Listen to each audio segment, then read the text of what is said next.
5:30 na. Hello, sir?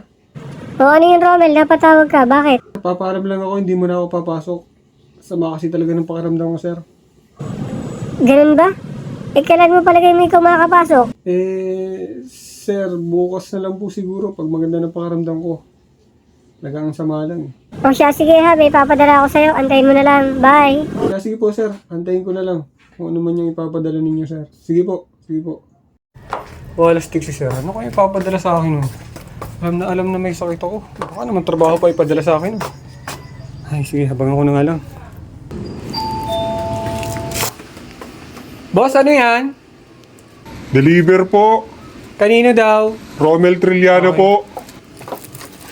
Salveyo Barley Grass to. Ayos si boss. Okay. Subukan ko inumin to. The next day. Hello, sir. Kamusta ka na?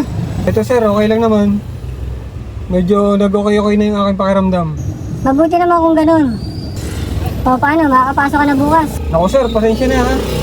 Baka hindi na ako bumalik sa trabaho. I-awol nyo na lang ako, sir. Oh, bakit naman? Ano na naman problema mo? Sir, mukhang natagpuan ko ng aking bagong karir. Magbebenta na lang ako ng salveyo, sir. Baka yumaman ako dito.